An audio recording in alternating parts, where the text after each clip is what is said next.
February 24th, 2017, Friday of the 7th week in Ordinary Time. A reading from the book of Sirach.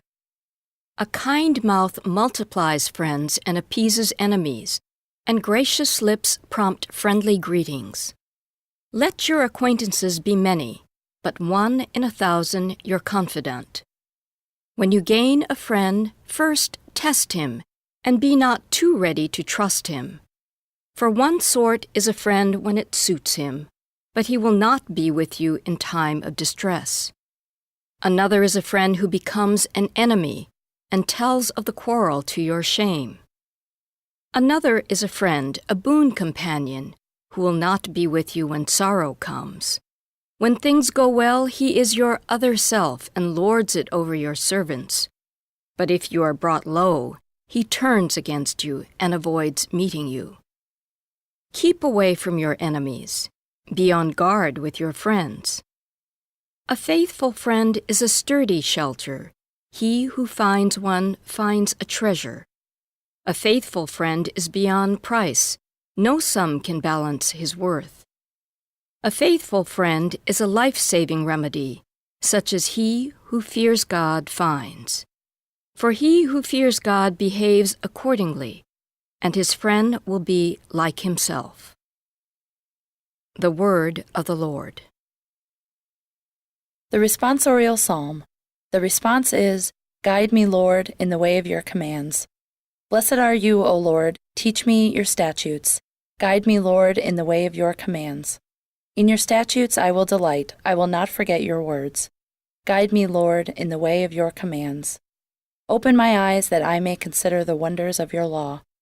Guide me, Lord, in the way of your commands. Make me understand the way of your precepts, and I will meditate on your wondrous deeds. Guide me, Lord, in the way of your commands. Give me discernment that I may observe your law and keep it with all my heart. Guide me, Lord, in the way of your commands.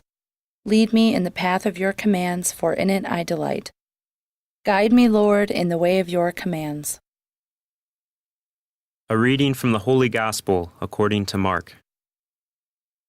Jesus came into the district of Judea and across the Jordan.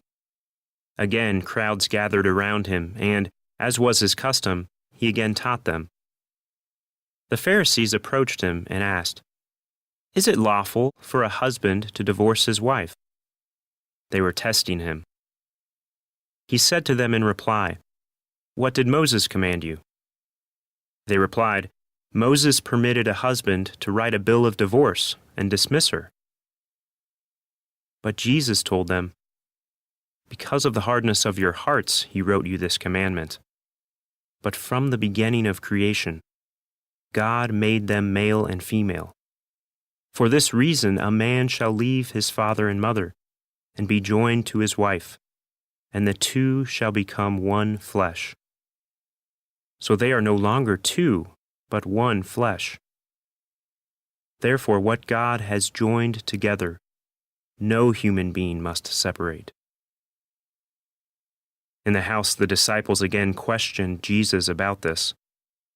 He said to them, "Whoever divorces his wife and marries another commits adultery against her.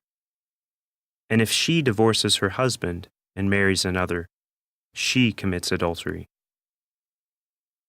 The Gospel of the Lord.